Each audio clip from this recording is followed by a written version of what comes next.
So welcome back everyone. Previous अपने lecture में हमने गैल्वेनिक सेल्स के बारे में पढ़ा था। अभी हम उसी के बारे में थोड़ा आगे देखने वाले हैं। प्रीवियस लेक्चर में हमने देखो क्या क्या किया था। गैल्वेनिक सेल्स की हमने फंक्शनिंग देखी थी, ठीक है। सॉल्ट ब्रिज के बारे में पढ़ा था, इनर्ट इलेक्ट्रोलाइट के बारे में पढ़ा था, ये सब हमने पढ़ा था। लेकिन प्रीवियस में मैंने आपको जो हमारे गैल्वेनिक सेल का एग्जाम्पल हमने लिया था, डेनियल सेल क्या था, Zn plus CuSO4 gives ZnSO4 plus phosphate, ठीक है। ये हमारे डेनियल सेल की रिएक्शन थी। इसके बारे में हमने देखा, सब कुछ अच्छे से पढ़ा। लेकिन पिछले लेक्चर में हमने अपने में सेल रिप्रेजेंटेशन के बारे में कोई बात नहीं की थी। हमने सिर्फ अपने गैल्वेनिक सेल को अच्छे से देखा था, उसमें भी स्पेसिफिकली डेनियल सेल की स्टडी की थी, ठीक है। तो हम देखो जो हमारा सेल रिप्रेजेंटेशन है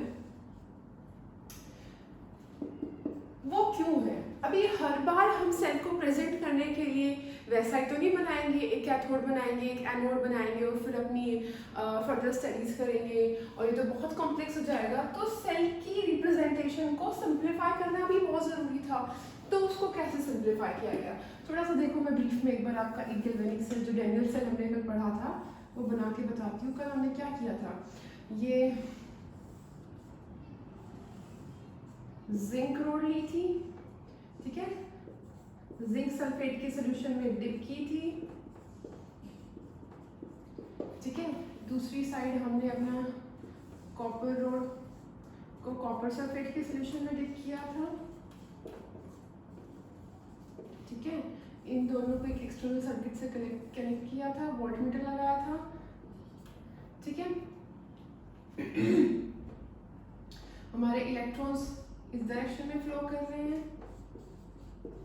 कन्वेंशनल करंट की डायरेक्शन हमारी ये थी, ठीक है। इसको हमने बोला था एनोड, इसको हमने बोला था कैथोड। ये जैसे क्विक विजन दे रही हूँ मैं आपको, ठीक है। एनोड पे हमारी ऑक्सीडेशन हाफ रिएक्शन हुई थी,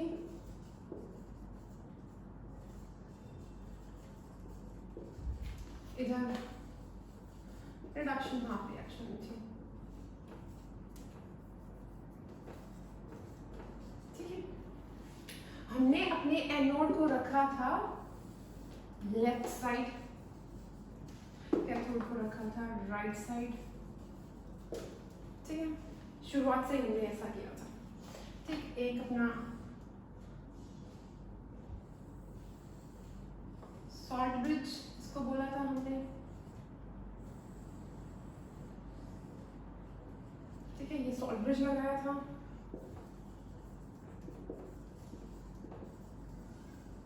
ठीक है, इतना। तो अब इस सेल को हम रिप्रेजेंट कैसे करेंगे, देखो। लेफ्ट साइड हमने अपनी ऑक्सीडेशन हाफ रिएक्शन को लिखा था, और लेफ्ट साइड क्या रिएक्शन हुई थी, जो हमारा जिंक है वो Zn2+ से 2 इलेक्ट्रॉन यूज कर देता है। जो जिंक है वो कन्वर्ट होता है Zn2+ में और 2 इलेक्ट्रॉन्स को रिलीज कर देता है, ठीक है। तो सबसे पहले हम लिखेंगे अपने लेफ्ट साइड को। लेफ्ट साइड में हमारा क्या हुआ, जो जिंक है सॉलिड फॉर्म में था, ठीक है, वो कन्वर्ट हो गया Zn2+ एक्वस। इधर मान लेते हैं इस सॉल्यूशन की कंसंट्रेशन C1 है, तो इस एक्वस के साथ हम C1 लिख देते हैं, ठीक है। फिर हमने लगाया सॉल्ट ब्रिज और अपने दूसरे जो कैथोड है उस हाफ सेल से इसको कनेक्ट किया। देखो ये हमने लिख दिया अपना जिंक हाफ सेल,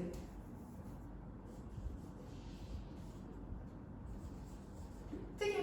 दोनों को कनेक्ट किया हमने अपने लेफ्ट हाफ सेल को और राइट हाफ सेल को, ऑक्सीडेशन हाफ सेल और रिडक्शन हाफ सेल को हमने एक सॉल्ट ब्रिज से कनेक्ट किया, ठीक है। सॉल्ट ब्रिज को हम डबल लाइन से प्रेजेंट करेंगे, ठीक है। फिर क्या हुआ, हमारे राइट साइड में रिएक्शन Copper 2+ जो कि एक्वस था, 2 इलेक्ट्रॉन लेके कॉपर सॉलिड में कन्वर्ट हो जाता है, ठीक है। तो यहाँ पे इसको हम कैसे लिखेंगे, कॉपर 2 प्लस एक्वस, यहाँ पे हम मान लेते हैं C2 सॉल्यूशन की कंसंट्रेशन है,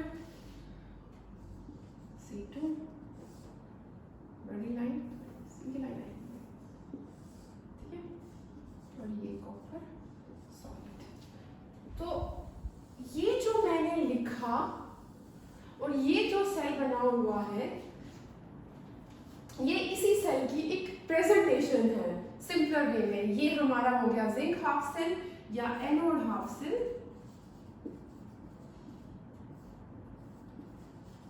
ये हो गया हमारा कैथोड हाफ सेल, ठीक है। और इन दोनों को हमने किससे कनेक्ट किया, सॉल्वेंट से। सिंपल। जिंक एनोड में क्या रिएक्शन हुई, जिंक Zn2+ में बदला, वो एक्वस फॉर्म में गया, C1 उसकी कंसंट्रेशन है, जिंक सॉलिड, ठीक है। उनकी स्टेट्स लिखी हमने यहाँ पे, जिंक सॉलिड है, जिंक 2+ में गया, एक्वस सॉल्यूशन में C1 फेज है। फिर हमने दोनों हाफ सेल्स को सॉल्ट ब्रिज से कनेक्ट किया था, सॉल्ट ब्रिज को हम दो वर्टिकल लाइन से प्रेजेंट करेंगे, ठीक है। यहाँ पे क्या था, रिडक्शन साइड हमारी क्या रिएक्शन हुई थी, कॉपर 2+ जो कि एक्वस में था, C2 की कंसंट्रेशन थी, कॉपर सॉलिड में बदल गया, ठीक है। और दोनों स्टेट्स को हम एक सिंगल वर्टिकल लाइन से प्रेजेंट करेंगे, सिंगल वर्टिकल लाइन से प्रेजेंट करेंगे, ठीक है। तो ये थी हमारी एक डैनियल सेल की रिप्रेजेंटेशन। किसी भी सेल को हम ऐसे प्रेजेंट कर सकते हैं, ठीक है। अब जैसे कोई गैल्वेनिक सेल का एग्जांपल हम ले लेते हैं कि जिसके अंदर सपोज जिंक एनोड की तरह काम कर रहा है और Ag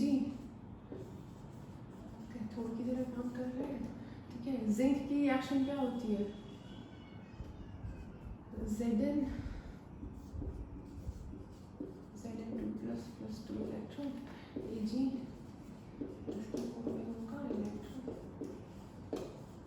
Ag बनाएगा, ठीक है।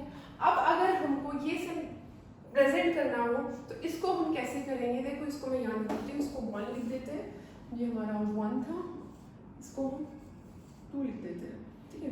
इसकी प्रेजेंटेशन कैसे होगी, ठीक, जिंक है सॉलिड। अभी आप देख लो, इस रिएक्शन को अच्छे से एक्सप्लेन करेंगे हम।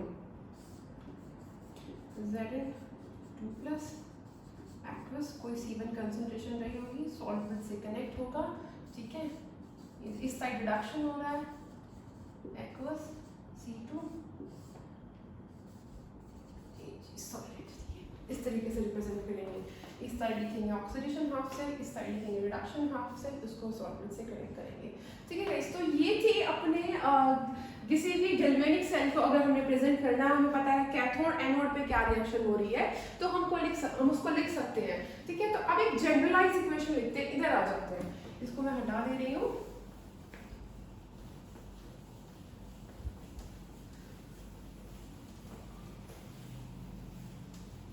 देखो कोई भी रिएक्शन है, सॉरी कोई भी गैल्वेनिक सेल जिसके अंदर जो कैथोड है वो मानो M1 है, ठीक है, M1 मेटल का, और कैथोड पे जो रिएक्शन हो रही है वो क्या हो रही है, M1 N+ electron and electron is giving, ठीक है।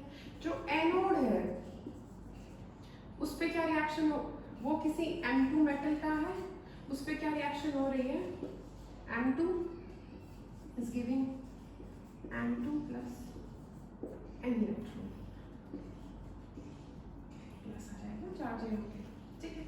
तो फर्स्ट ऑफ ऑल इनकी ओवरऑल रिएक्शन क्या होगी, इनकी ओवरऑल रिएक्शन कुछ ऐसी होगी, M2 plus M1 N+ is giving M2 N+ plus M1, M2 का ऑक्सीडेशन, M1 का रिडक्शन,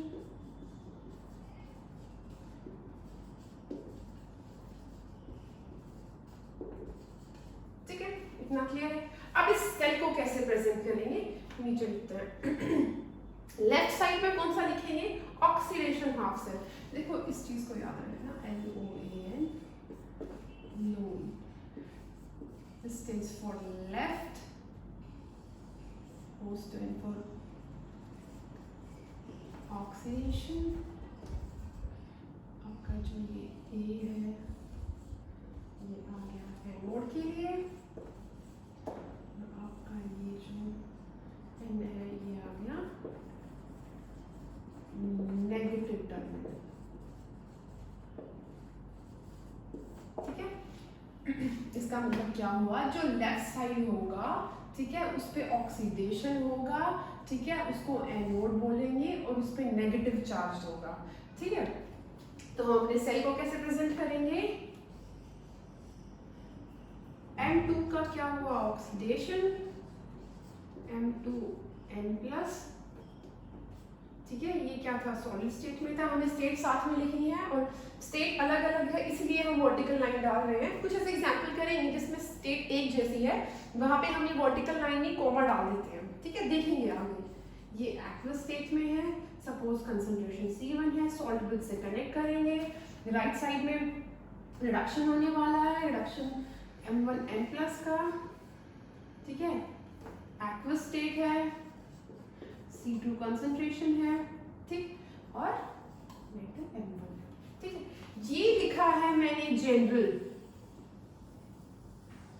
ये जो मैंने N यहाँ पे सेम लिखा है, ये डिफरेंट भी हो सकता है, आप N1 N2 करके भी कर सकते हो। ठीक है, तो ये है एक जनरल इक्वेशन। ठीक, मैं आपको N1 N2 के एग्जांपल में और समझा देती हूँ कि जब सपोज हमारा M1 है, कैथोड है, तब N1 इलेक्ट्रॉन्स जा रहे हैं, यहाँ पे भी N1 आएगा, और जब हमारा एनोड है, ठीक है, तब N2 इलेक्ट्रॉन्स ट्रांसफर हो रहे हैं, N2 इलेक्ट्रॉन ट्रांसफर हो रहे हैं, ये रिएक्शन बदल जाएगी, उसी हिसाब से मल्टीप्लिकेशन बदल जाएगा। लेकिन अब हम सेल को कैसे रिप्रेजेंट करेंगे, सेल को ऐसे रिप्रेजेंट करेंगे, N2 पॉजिटिव चार्ज, C2। अभी हम रिएक्शंस के बारे में पढ़ेंगे, तब ये चीज भी क्लियर करेंगे कि रिएक्शन की स्टोइकियोमेट्री कैसे बदलेगी। ये होगा हमारा सेल का रिप्रेजेंटेशन। कोई भी मेटल का इलेक्ट्रोड हो, आप समझिए इस तरीके से हमने एक जनरल रिप्रेजेंटेशन देनी है। ठीक, तो ये था हमारा सेल रिप्रेजेंटेशन।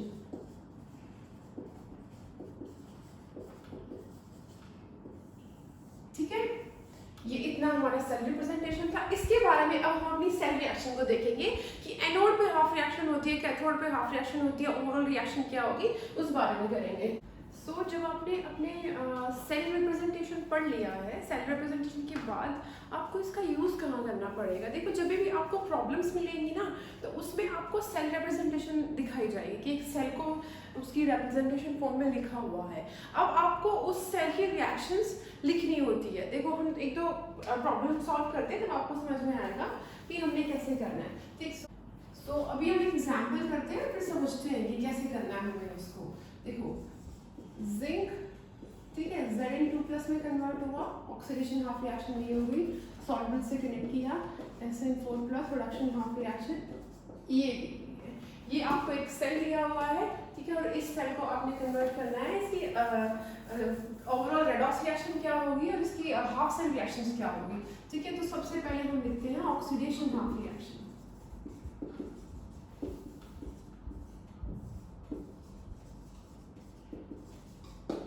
ऑक्सीडेशन हाफ में क्या हो रहा है, जिंक का ऑक्सीडेशन हो रहा है, Zn2+ में कन्वर्ट हो रहा है, +2 इलेक्ट्रॉन। ठीक है, रिडक्शन हाफ रिएक्शन क्या होगी,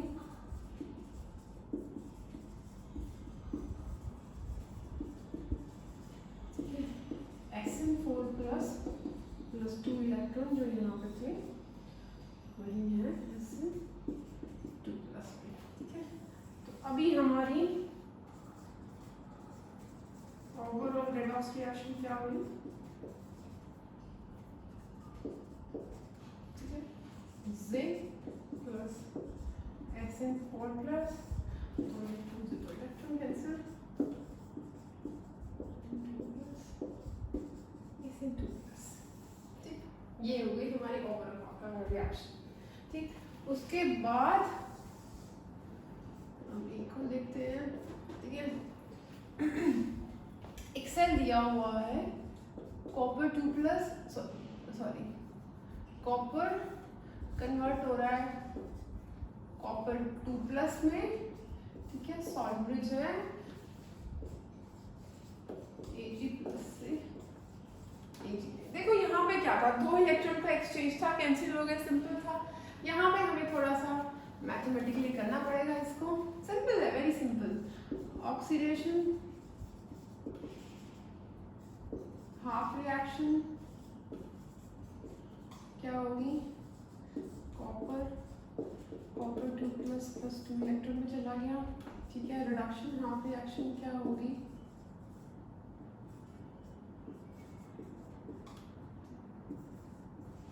Ag प्लस इलेक्ट्रॉन Ag में कन्वर्ट हो गया, ठीक है। अब ये इस रिएक्शन में दो इलेक्ट्रॉन थे, इस रिएक्शन को हम 2 बोल देते हैं, ठीक है। इसमें एक ही इलेक्ट्रॉन है, तो इस पूरे रिएक्शन को हम 2 से मल्टीप्लाई करेंगे, क्या हो जाएगी 2Ag प्लस 2 इलेक्ट्रॉन्स देंगे 2Ag, ठीक है। अब इन दोनों को, इसको नहीं बोलते, इक्वेशन 2 बोलते हैं, 1 प्लस इक्वेशन 2, 2 इलेक्ट्रॉन से 2 इलेक्ट्रॉन कैंसिल हो जाएंगे, तो हमारी रेडॉक्स रिएक्शन क्या होगी, ऑर्बिटल रेडॉक्स रिएक्शन, ऊपर प्लस 2Ag प्लस क्या दे रहे हो, प्लस, ये हो गई हमारी ओवरऑल रिएक्शन, ठीक है। ये हमें सेल दिया गया था, उससे हमने अपनी ओवरऑल रिएक्शन लिख दी, ठीक है। तो स्टोइचियोमेट्री कुछ भी हो सकती है, हम उसको चेंज कर सकते हैं, ठीक। अभी एक जनरल एग्जांपल कर लेते हैं हम, इस साइड्स को हटा देते हैं,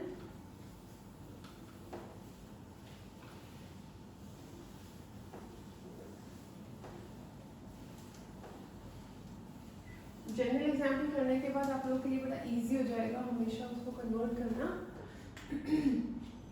देखो कैसे, एक कोई मेटल है M1 प्लस चार्ज में कन्वर्ट होता है, ये कोई मेटल है M2 प्लस चार्ज है, यहाँ पे M2 में कन्वर्ट होती है, ठीक है। तो इसकी oxidation half reaction very easy, M1 क्या दे रही है, M1 प्लस N1 इलेक्ट्रॉन्स, ठीक है। और हमारी रिडक्शन हाफ रिएक्शन क्या होगी, N2 प्लस N2 इलेक्ट्रॉन्स क्या दे रहा है, M2, ठीक है। अब इसको हम, इस रिएक्शन को हम N2 से मल्टीप्लाई करेंगे, इससे हम N1 को मल्टीप्लाई करेंगे।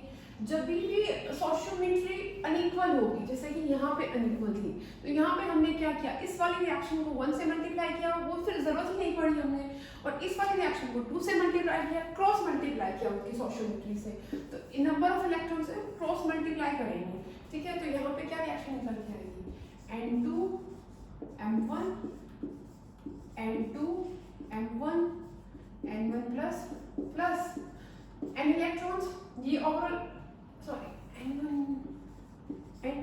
N1 इलेक्ट्रॉन्स, ठीक है। यहाँ पे क्या आएगी, N1 plus N1 N2 electrons, N1 N2, ठीक है। ये इलेक्ट्रॉन्स जब हम ओवरऑल रिएक्शन लिखेंगे तो कैंसिल हो जाएगा, दोनों को ऐड करके by adding this and this equation हमारी ओवरऑल रेडॉक्स रिएक्शन क्या होगी, सिंपल होगी, ठीक है। सबसे पहले N2 M1 प्लस ये N1 M2 N2 प्लस, ठीक है। इधर क्या आ जाएगा, ये बचा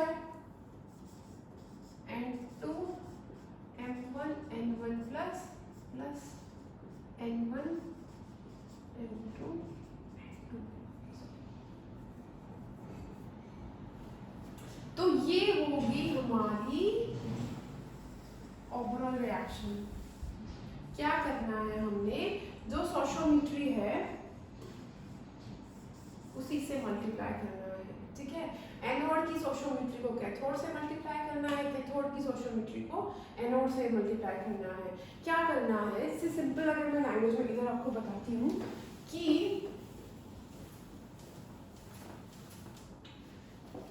एनोड पे कितने इलेक्ट्रॉन्स का ट्रांसफर था, यहाँ पे देखो एनोड पे हमारा कितने इलेक्ट्रॉन्स का ट्रांसफर हो रहा था, n1 इलेक्ट्रॉन्स का, ठीक है, n1 इलेक्ट्रॉन का। कैथोड पे कितने इलेक्ट्रॉन्स की रिएक्शन हो रही थी,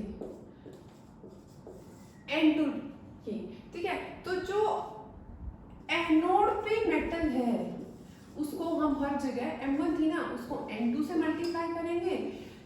कैथोड पे जो रिएक्शन है मतलब मेटल है m2 थी ना, उसको हम n1 से मल्टीप्लाई करेंगे।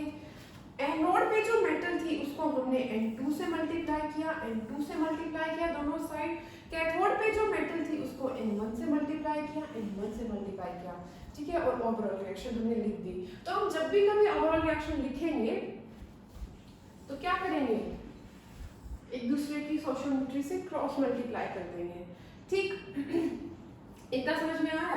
अभी मैं आपके पास एक रिएक्शन लिखती हूँ, क्रोमियम 3+ सॉल्ट ब्रिज, ठीक है, और उसकी रिएक्शन Fe2+, Fe, ठीक है। तो ये जो मैंने अभी आपको ट्रिक बताई, इसकी फॉर्म में अगर मैं आपको रिएक्शन लिखने को बोलूं तो ओवरऑल रेडॉक्स रिएक्शन क्या होगी, सिंपल, ठीक है। जो क्रोमियम कन्वर्ट करेगा क्रोमियम 3+ में, Fe2+ कन्वर्ट होगा Fe में। अब इसकी सोशियोमेट्रीज क्या होंगी सोशियोमेट्रीज, ये क्या है हमारा एनोड है, एनोड में किसकी सोशियोमेट्री आएगी, कैथोड की 2, ये क्या है हमारा एनोड है, सॉरी ये क्या है हमारा कैथोड पे किसकी सोशियोमेट्री आएगी, एनोड की 3। ये थी हमारी इस ट्रिक से जो मैंने आपको भी बताई, ठीक है। लेकिन अगर हमने इसको ओवरऑल लिखना है तो वैसे ही लिखेंगे।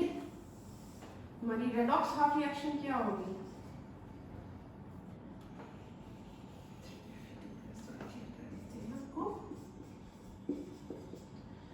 हमारी ये ओवरऑल रेडॉक्स रिएक्शन है।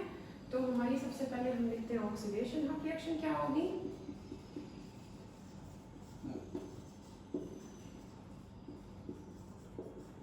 क्या हुआ हमारी ऑक्सीडेशन हाफ रिएक्शन, जो क्रोमियम था क्रोमियम 3+ में गया, 3 इलेक्ट्रॉन थे, रिडक्शन हाफ रिएक्शन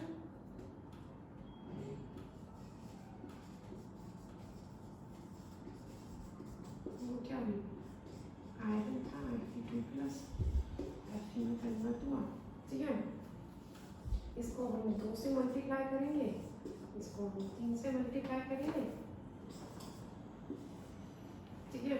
क्रोमियम को हर जगह 2 से मल्टीप्लाई करेंगे, आयरन को हर जगह 3 से मल्टीप्लाई करेंगे, ये हमारी ओवरऑल रिएक्शन, ठीक है। तो ये सब था हमारी गैल्वेनिक सेल्स के बारे में, कैसे गैल्वेनिक सेल होता है, कैसे उसको प्रेजेंट करेंगे, कैसे प्रेजेंट करने के बाद उनकी रेडॉक्स रिएक्शंस को लिखेंगे, ऑक्सीडेशन हाफ को कैसे लिखेंगे, रिडक्शन हाफ को कैसे लिखेंगे, ओवरऑल को कैसे लिखेंगे। अगर इस फॉर्म में आपका सेल रिप्रेजेंट किया गया है तो उसकी ओवरऑल रिएक्शन हमें आनी चाहिए, ठीक है। ये सब था हमारे गैल्वेनिक सेल के बारे में। अभी तक देखो हमने इलेक्ट्रोड पोटेंशियल या सेल पोटेंशियल की कोई बात नहीं की है, हमने सिर्फ और सिर्फ किस बारे में बात की, गैल्वेनिक सेल के बारे में। इसके पोटेंशियल पे हम नहीं आएंगे, इससे आगे हम अपने सेल के पोटेंशियल ईएमएफ की बात करेंगे कि सेल पोटेंशियल क्या होता है, इलेक्ट्रोड पोटेंशियल क्या होता है और सेल का ईएमएफ क्या होता है, ठीक है। तो इतना सब कुछ आप अच्छे से कर लो, फिर नई हेडिंग डाल के हम आगे काम करने वाले हैं, ठीक है। तो ये हो गया अच्छे से। और आपके पास जो प्रॉब्लम्स हो, आप जो भी बुक कर रहे हो उस बुक में उनको अच्छे से करना, ठीक है। ये आगे आपके न्यूमेरिकल सॉल्विंग में काम आएगा। इसको मैं हटा देती हूँ। नेक्स्ट हम अपना देखते हैं सेल पोटेंशियल क्या होता है। और सेल पोटेंशियल को डिफाइन करने से पहले हमें इलेक्ट्रोड पोटेंशियल के बारे में बात करनी पड़ेगी। ठीक है, तो हमारा नेक्स्ट टॉपिक होगा सेल पोटेंशियल। ये जो हमने गैल्वेनिक सेल पढ़ा, अभी तक हमने ये पढ़ा कि ये किस तरीके से काम करता है। अब इसने कितना जो काम किया है उसका पोटेंशियल मेजरमेंट भी तो हमने करनी है ना, तो इसलिए हम पढ़ रहे हैं सेल पोटेंशियल। और हमने इसमें दो इलेक्ट्रोड देखे, एक कैथोड होता है, एक एनोड की तरह काम करता है, और दोनों का अपना अपना कुछ इलेक्ट्रोड पोटेंशियल होगा। हम इस बारे में भी बात करेंगे, अभी हम देखते हैं। ठीक है, तो अपना स्टार्ट करते हैं सेल पोटेंशियल। सेल पोटेंशियल से पहले हमको अपनी एक टर्म क्लियर करनी पड़नी होगी, इलेक्ट्रोड पोटेंशियल। कि इलेक्ट्रोड पोटेंशियल क्या होता है। ठीक है, अब हमारे इलेक्ट्रोड्स दो थे, एक था कैथोड, दूसरा था एनोड। ठीक है, कैथोड एनोड को क्लियर कर देते हैं। ठीक है, एनोड के बारे में मैंने आपको क्या बताया था, तब उस टाइम स्पेस कम था, इसको अच्छे से लिख देते हैं अभी। Loan, L stands for left, left side में होगा, उस पे ऑक्सीडेशन होगा, उसको एनोड बोलेंगे। ठीक है, और दूसरा एन, जो चार्ज होगा वो कैसा होगा, नेगेटिवली चार्ज। ठीक है, ये चार चीजें। कैथोड के बारे में राइट साइड में होगा, अगेन रिडक्शन होगा, क्या बोलेंगे, कैथोड बोलेंगे, और जो चार्ज होगा पॉजिटिवली चार्ज होगा। ठीक है, ये सब है। ठीक, अब हमें इन दोनों की रिएक्शन पता है, इस पर ऑक्सीडेशन होना है, इस पर रिडक्शन होना है, तो हमें दोनों अपने इलेक्ट्रोड जो हमने यूज किए थे उसका इलेक्ट्रोड का पोटेंशियल मेजर करना है। अब इलेक्ट्रोड पोटेंशियल क्या होता है हम अभी ये देखने वाले हैं। ये सब था आपके गैल्वेनिक सेल के बारे में। ठीक है, हम इसको बता रहे हैं, हम चलते हैं आगे, व्हिच इज इलेक्ट्रोड पोटेंशियल। देखो हमारे ये दो इलेक्ट्रोड्स थे, सॉरी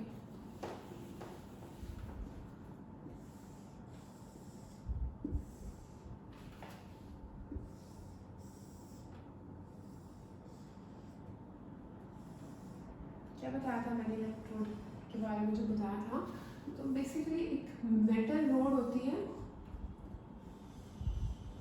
ठीक है, उसको उसी के इलेक्ट्रोलाइटिक सॉल्यूशन में डिप करते हैं। ठीक है, ये कोई M1 है, इसी के इलेक्ट्रोलाइटिक में डिप किया है।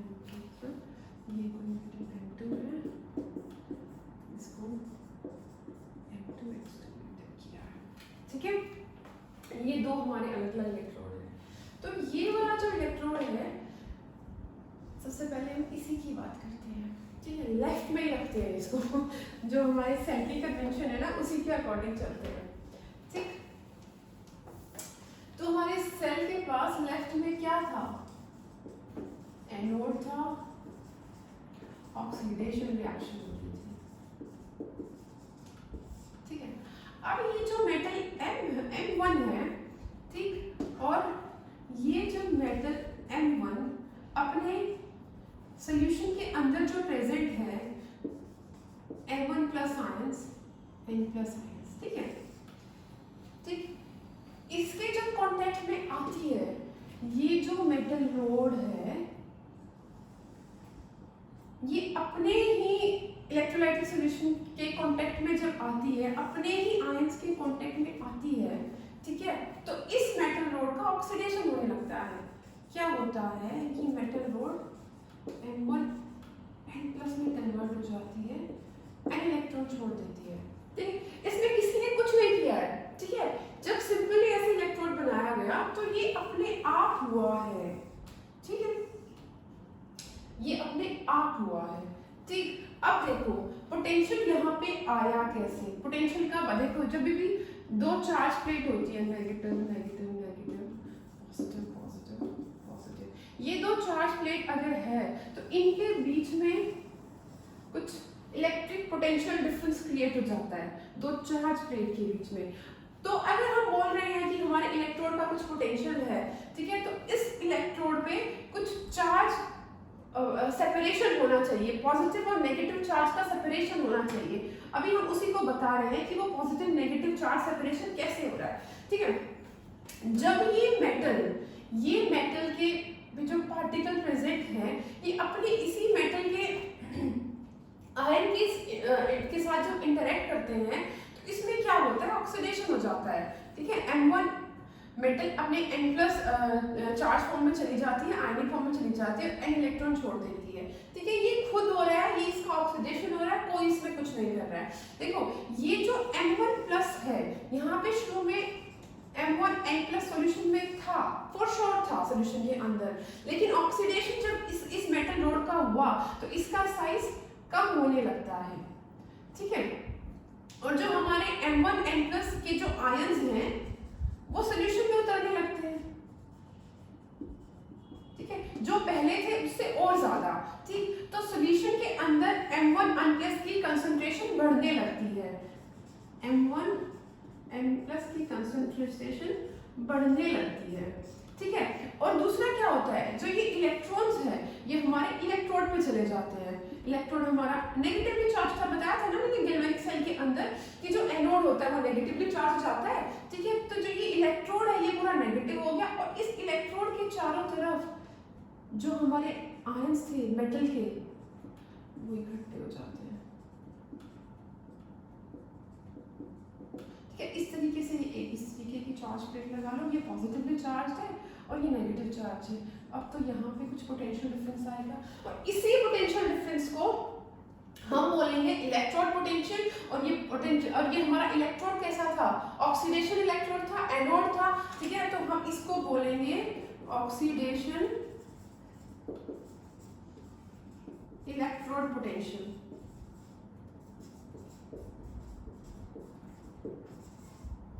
ठीक है। हमारे गैल्वेनिक सेल के अंदर दो हाफ सेल्स थे, ठीक है। ये तो हो गया हमारे ऑक्सीडेशन हाफ सेल की कहानी। और यहाँ पे जो इलेक्ट्रोड पोटेंशियल क्रिएट हुआ उसको हम बोलेंगे ऑक्सीडेशन इलेक्ट्रोड पोटेंशियल, ठीक है,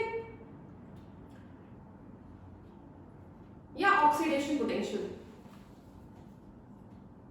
ठीक है। ऑक्सीडेशन पोटेंशियल ओपी से प्रेजेंट करते हैं, ओपी ऑक्सीडेशन पोटेंशियल,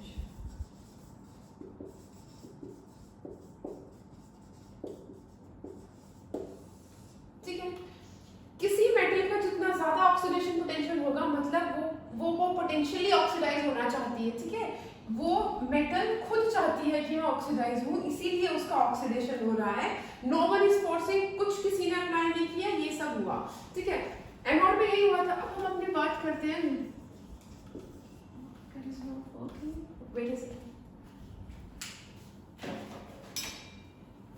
यस, तो हम अपने कैथोड की बात करते हैं। कैथोड पे हमारा कैसे पोटेंशियल डेवलप हो रहा है, देखो कैथोड पे हमारी क्या रिएक्शन होती है। ये जो M2 था ये N इलेक्ट्रॉन्स लेके M2 में कन्वर्ट हो जाता है। जब ये मेटल रोड अपने इलेक्ट्रोलाइटिक सॉल्यूशन के कांटेक्ट में आती है, ठीक है, तो इस पे क्या होता है, जब ये M2 मेटल के एटम्स सॉल्यूशन के अंदर प्रेजेंट M2N+ से इंटरेक्ट करते हैं, M2N+ आयन से तो है इस सॉल्यूशन के अंदर, ये दोनों जब आपस में इंटरेक्ट करते हैं तो इस इलेक्ट्रोड पे ये रिएक्शन हो रही है, अपने आप हो रही है, ठीक है, कोई इसके साथ कुछ छेड़खानी नहीं हो रही है, ठीक है। तो अब देखते हैं कि इस पे चार्ज डेवलप किस तरीके से होता है, ठीक। अब मैंने बोला ये रिएक्शन होनी है, सॉल्यूशन के अंदर जो आयंस प्रेजेंट थे, सॉल्यूशन के अंदर जो आयन प्रेजेंट थे वो मेटल के पास जाके रिडक्शन होना है, उनका रिड्यूस होंगे, ठीक है। तो वो मेटल से क्या करते हैं, इलेक्ट्रॉन ले लेते हैं, इलेक्ट्रॉन लेके मेटल से इधर ही चिपक जाते हैं। तो ये जो हो गया वो पॉजिटिवली चार्ज हो गया, क्योंकि इस इलेक्ट्रोड पे जो मेटल प्रेजेंट थी वो अपने इलेक्ट्रॉन्स दे रही है इस रिडक्शन को होने के लिए, दूसरे हाफ सेल से आ रहे हैं, बताया था हमने पिछली बार, ठीक है। तो ये हमारा जो कैथोड होता है वो पॉजिटिव में चार्ज हो जाता है, ठीक। और ये जो M2X2 हमारा था, X2N-, ये सोल्यूशन के अंदर है और ये सोल्यूशन के अंदर पूरा नेगेटिव चार्ज हो गया, किस वजह से, हमारे एनायन की वजह से। और इसी वजह से यहाँ पे क्या होता है, इलेक्ट्रॉन पोटेंशियल डेवलप होता है, ठीक है। और इसको हम क्या बोलेंगे,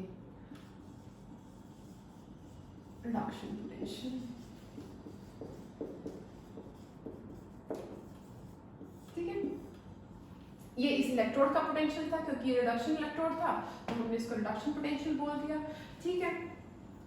इस सोल्यूशन के अंदर जब M2 आयन अपनी मेटल में कन्वर्ट हो रहा है तो मेटल यहाँ पे आगे जुड़ने लग जाती है और सोल्यूशन के अंदर X2N- की कंसंट्रेशन बढ़ती है।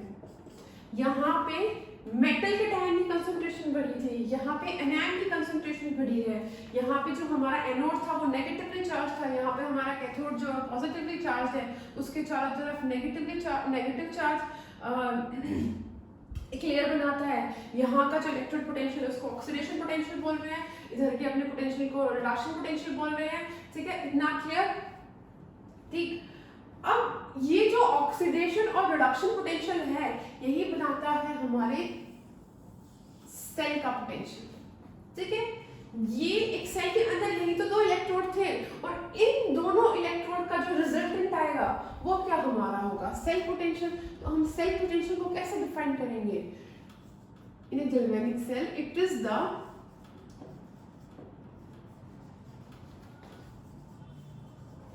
resultant of oxidation potential of anode and reduction potential of cathode। ये रिजल्टेंट है। अब हमने अपना ऑक्सीडेशन पोटेंशियल और रिडक्शन पोटेंशियल क्लियर कर लिया, इसको ओपी से प्रेजेंट करते हैं, इसको आरपी से रिडक्शन पोटेंशियल,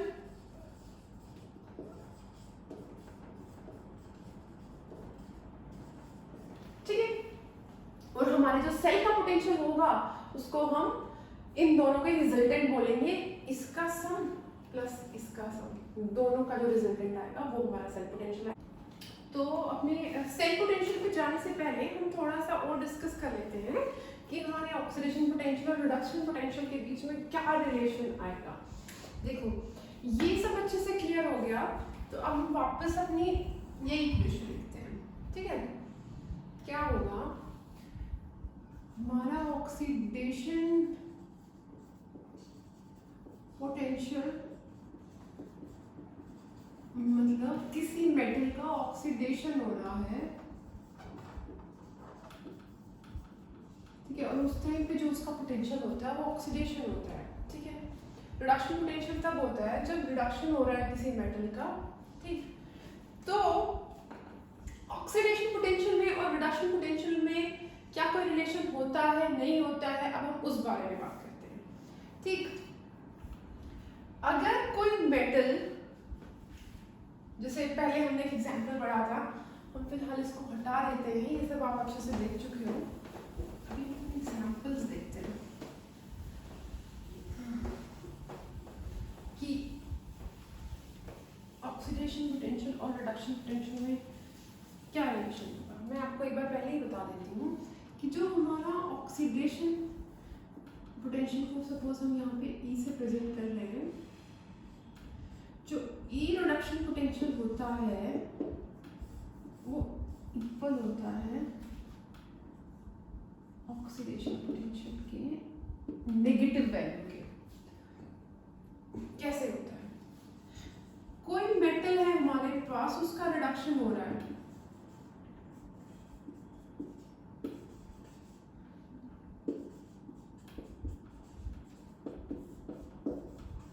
ठीक है। इसका पोटेंशियल क्या होगा, अगर इसको हम इलेक्ट्रोड बनाते हैं तो इसको बोल देते हैं ERP, कुछ भी वैल्यू आती है हमारी X। अब अगर किसी कंडीशन में इसी मेटल का ऑक्सीडेशन हो रहा होता है, ये मेटल है हमारी Mn प्लस N इलेक्ट्रॉन, तो अब जो ये इलेक्ट्रोड बनेगा और ये कोई पोटेंशियल शो करेगा, उसको हम ऑक्सीडेशन पोटेंशियल बोलेंगे। उसकी जो वैल्यू आएगी, मैं बोल रही हूँ -x होगी। क्यों होगी? ये जो रिएक्शन है और ये रिएक्शन है, इनमें आपस में क्या रिलेशन है? ये दूसरे की इन्वर्स ही तो है, तो इसीलिए ये जो वैल्यू आई है ये इसकी जस्ट नेगेटिव ही तो आई है, ठीक है। तो जो हमारा रिडक्शन पोटेंशियल होता है और ऑक्सीडेशन पोटेंशियल होता है, उनके बीच में ये रिलेशन होता है। देखो होता क्या है, कभी हमारा मेटल एज एन एनोड काम करता है, कभी एज एन कैथोड काम करता है। जैसे कि पहले हमने जो अपना डैनियल सेल का एग्जांपल पढ़ा था, उसमें क्या था? Zinc 2 plus salt bridge, copper 2+ और कॉपर, ठीक है। यहाँ पे कॉपर क्या था हमारा? कैथोड। लेकिन जब हम Ag मेटल के साथ इसको यूज करते हैं तो कॉपर 2+ Ag+ और Ag, यहाँ पे क्या आ गया? एनोड। ये क्या बन गया? कैथोड, ठीक है। तो यहाँ पे जो इसका पोटेंशियल लगा वो क्या था? रिडक्शन पोटेंशियल, और यहाँ पे जो पोटेंशियल होगा उसका ऑक्सीडेशन पोटेंशियल, ठीक है। तो यहाँ पे इसकी एक पॉजिटिव वैल्यू ली जाएगी, यहाँ पे इसकी नेगेटिव वैल्यू ली जाएगी। जो भी इसकी वैल्यू है उसके सामने नेगेटिव हम लगा देंगे, ठीक है। लेकिन हमारे IUPAC ने जो स्टैंडर्ड रखा है वो रिडक्शन पोटेंशियल को ही रखा है,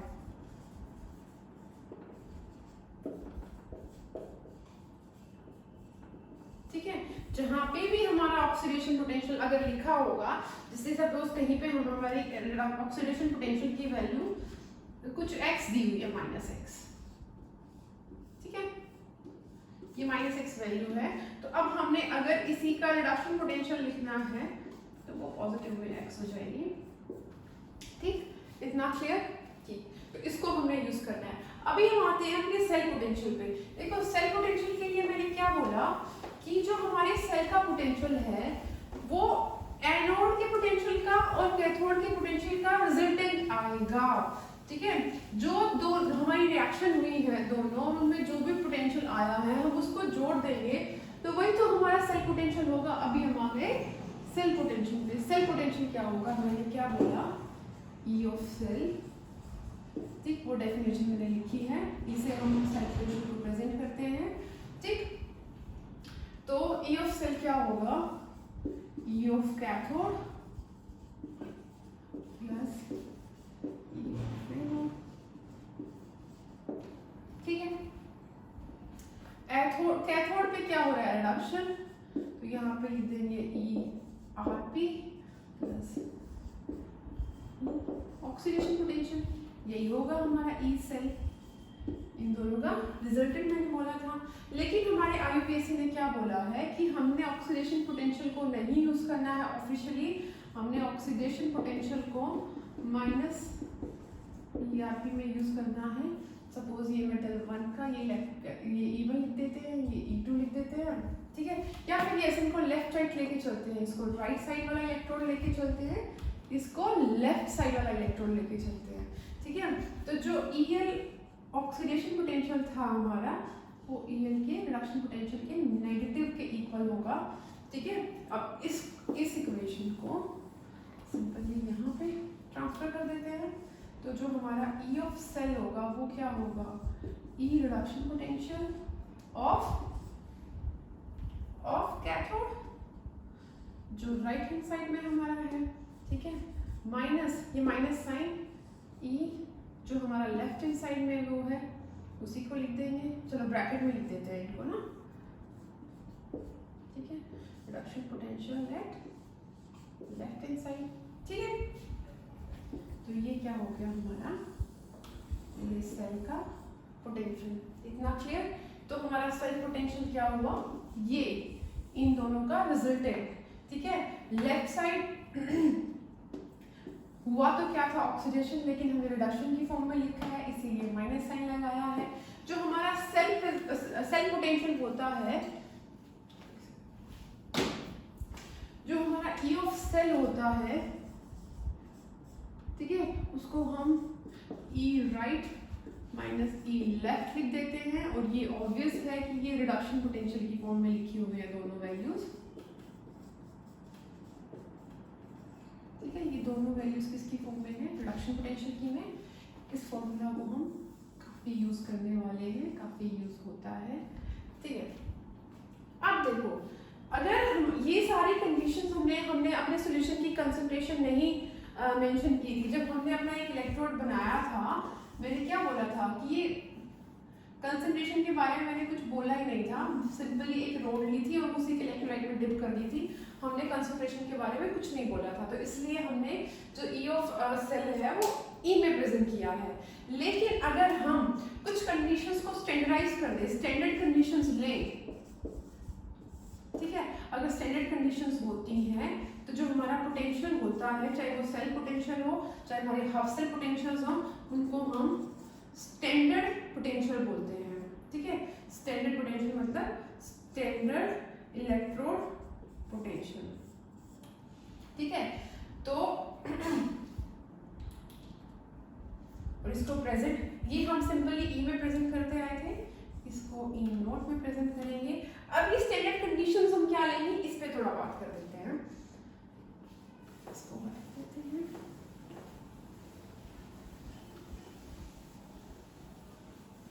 ये स्टैंडर्ड कंडीशंस हमारी कुछ इस तरीके से होंगी कि अगर हमारा टेम्परेचर है room temperature which is 25 degree Celsius हम लेके चलते हैं, या फिर 298 केल्विन, ठीक है। प्रेशर अगर कोई गैस है तो 1 बार 1 एटमॉस्फेरिक ऑलमोस्ट इक्वल टू 1 बार 1.1 होता है ना, ठीक है। और तीसरी चीज है हमारे जो इलेक्ट्रोलाइट हमने लिया है, इसकी concentration that should be equal to 1 molar, ठीक है। अगर हम जिंक इलेक्ट्रोड की बात करते हैं, ये जिंक की रोड है और ये ZnSO4 का सोल्यूशन है, और ये सोल्यूशन अगर 1 मोलर है तो जो हमारा इस सेल का ई रिडक्शन पोटेंशियल होगा वो क्या होगा, ई नोट होगा, standard SRP, standard reduction potential, standard oxidation potential. अगर स्टैंडर्ड कंडीशंस में होता है, ये टेम्परेचर है, ये प्रेशर है और ये हमारे सॉल्यूशन की कंसंट्रेशन है। अगर इनमें से एक भी टर्म चेंज हो जाती है तो हमारा जो इलेक्ट्रोड पोटेंशियल होता है वो स्टैंडर्ड नहीं होता, वो नॉन स्टैंडर्ड होता है, इसको ई नोट बोलते हैं, ठीक है। तो जहां पे भी हमने ई लिखा है और स्टैंडर्ड कंडीशंस है तो हम इसको ई नोट में लिख देंगे, ठीक है। तो इसका मतलब क्या हुआ कि अगर हम अपने सॉल्यूशन का टेम्परेचर चेंज कर दे या कंसंट्रेशन चेंज कर दे तो हमारी सॉल्यूशन का हमारे इलेक्ट्रोड का पोटेंशियल चेंज हो जाएगा, हमारा इलेक्ट्रोड पोटेंशियल डिफरेंट आ जाएगा, ठीक है। तो अब हम एक चीज ये भी देख सकते हैं कि हमारे इलेक्ट्रोड के पोटेंशियल को कौन कौन से फैक्टर्स अफेक्ट करते हैं, तभी तो एक स्टैंडर्ड वैल्यू आई। और अगर ये कंडीशन स्टैंडर्ड हम नहीं लेके चलते हैं तो ये वैल्यू चेंज हो जाती है, ठीक है। उस पर हम बाद में बात करेंगे, पहले अपने स्टैंडर्ड का कांसेप्ट एकदम क्लियर कर देते हैं। जब स्टैंडर्ड रिडक्शन पोटेंशियल होता है तो इसी रिडक्शन पोटेंशियल के आगे हम स्टैंडर्ड लगा देते हैं, ठीक है। अब ये जो ई सेल है ये ई नॉट सेल में प्रेजेंट करेंगे स्टैंडर्ड कंडीशंस में, ठीक है। इस पूरा स्टैंडर्ड सेल पोटेंशियल होगा हमारा, ठीक। तो ये थी हमारी स्टैंडर्ड पोटेंशियल की बात। अगर हमारी कंडीशन स्पेसिफाई है, हमने ये कंडीशंस दी हुई है, अगर इनमें से एक भी कंडीशन चेंज होती है, टेम्परेचर और हमारी कंसंट्रेशन, और अगर हमारा कोई गैस इलेक्ट्रोड है तो प्रेशर, तो हमारा जो इलेक्ट्रोड होगा वो स्टैंडर्ड नहीं रहेगा और उसका जो पोटेंशियल होगा वो चेंज हो जाएगा। और ये चेंज जो होगा वो हम आगे अपना नर्स इक्वेशन में पढ़ने वाले हैं, अभी इसका कुछ जिक्र नहीं करेंगे, नेक्स्ट लेक्चर में इसको डिस्कस करेंगे। अभी हमारी सेल पोटेंशियल के साथ हमारी एक टर्म रह गई है EMF of the cell.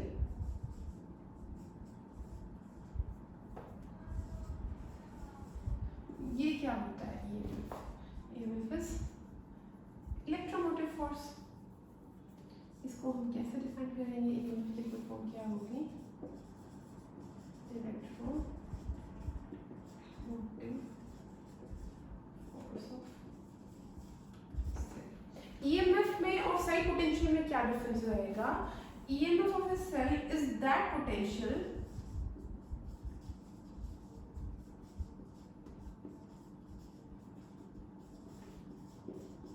of a cell when no current is withdrawn from the circuit.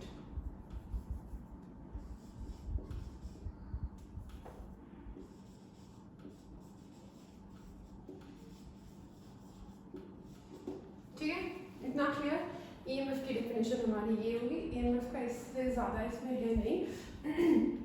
ये जो लेकिन अभी हमने अपने सेल का पोटेंशियल निकाला है, उस सेल पोटेंशियल की हम थोड़ी सी कैलकुलेशन कर लेते हैं। जो अभी हमने अपना सेल पोटेंशियल निकाला है, स्टैंडर्ड सेल पोटेंशियल, ठीक है, इस बिहाफ पे हम अपने कुछ एक दो क्वेश्चंस देख लेते हैं। लेकिन ये याद रखना स्टैंडर्ड कंडीशंस फिक्स है, इनमें से एक भी पैरामीटर चेंज होगा, वैल्यू चेंज हो जाएगी। आगे अपने नेक्स्ट लेक्चर में हम बात करेंगे कि सेल जो पोटेंशियल होता है हमारा वो किन किन फैक्टर्स पर डिपेंड करता है। यहाँ नहीं, यहाँ पे हम स्टैंडर्ड ही लेके चल रहे हैं, ठीक है। थोड़ा सा अभी हम एक दो प्रॉब्लम्स कर लेते हैं अपनी इस ये जो हमने इक्वेशन निकाली है कि हम किसी सेल के सेल पोटेंशियल को कैसे निकालेंगे। इस फॉर्मूला को लिखे रखते हैं। सबसे पहले अपना डेनियल सेल लेते हैं। मैंने आपको सेल पोटेंशियल का जिक्र ही नहीं किया था, इसलिए मैंने आपको उसकी वैल्यू बताई नहीं थी कि जो डेनियल सेल होता है हमारा, उसका E0 सेल क्या होगा, मैंने कुछ मेंशन ही नहीं किया था। अगर मैं बोलूं, हाँ एक चीज हमारी रह गई कि अगर हमारी कोई मेटल का ऑक्सीडेशन हो रहा है Mn++ n इलेक्ट्रॉन, तो इसके इलेक्ट्रॉन पोटेंशियल को हम कैसे, ऑक्सीडेशन पोटेंशियल को हम कैसे प्रेजेंट करेंगे। जो हमारा M मेटल था वो Mn+ साइन में चला गया, इधर गया है ना, ये क्या हुआ, ऑक्सीडेशन पोटेंशियल, ठीक है। अगर हमारी मेटल का रिडक्शन हुआ है Mn+ n इलेक्ट्रॉन, तो हमारी मेटल M में कन्वर्ट हो गई, ठीक है। तो इसका रिडक्शन पोटेंशियल हम क्या लिखेंगे, Mn++ M, Mn+ metal ions metal में कन्वर्ट हो गए। ये क्या हो गया हमारा रिडक्शन पोटेंशियल, ये क्या हो गया हमारा ऑक्सीडेशन पोटेंशियल, ठीक है। इतना क्लियर, ठीक है। और ये जो वैल्यू होंगी ये एक दूसरे के ऑपोजिट होंगे, यहीं पे अपना फॉर्मूला लिख लो, E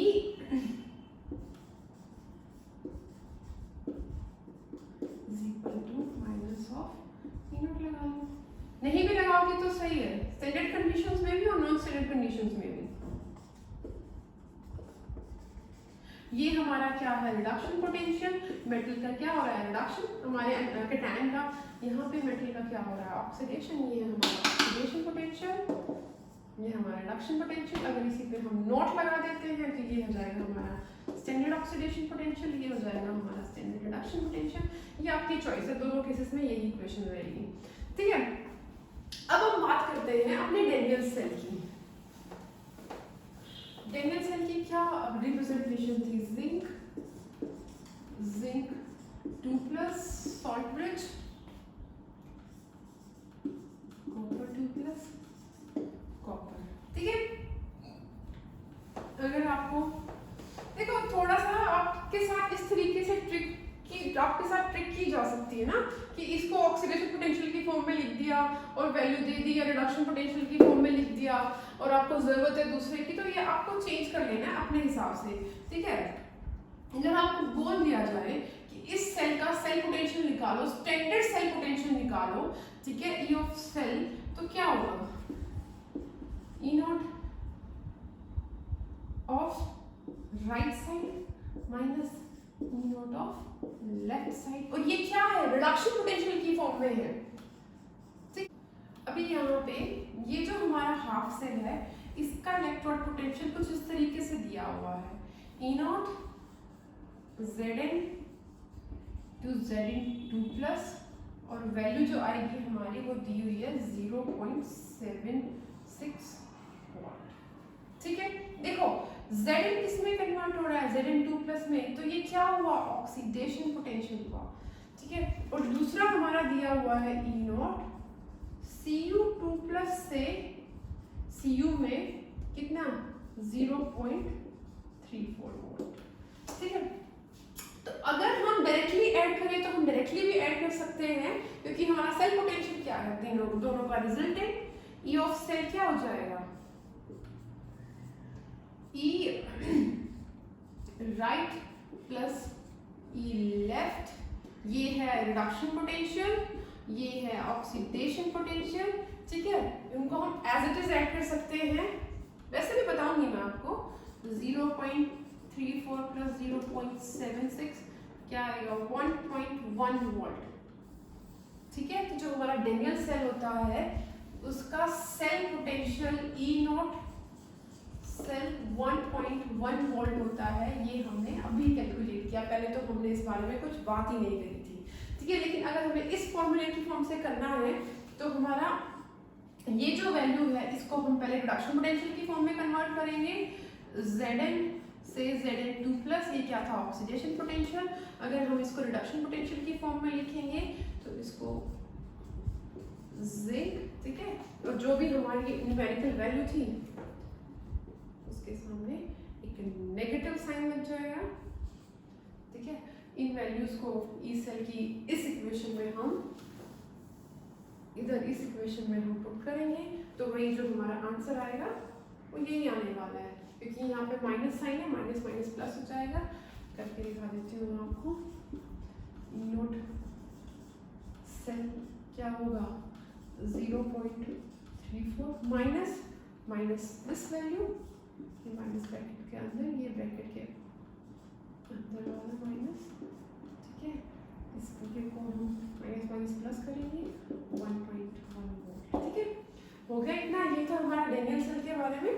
सो गाइस, आज के लेक्चर के लिए हमारा इतना ही काफ़ी था। इस लेक्चर में इतना ही काफ़ी। आप electrode potential, cell electrode potential की कुछ प्रॉब्लम्स को खुद सॉल्व करना, अगर कोई है तो मुझे ज़रूर बताना, हम उसको सॉल्व करेंगे, ठीक है। और बाकी हम देखते हैं अपने अगले लेक्चर में, और तब तक के लिए इसको अच्छे से पढ़ो। Thank you very much.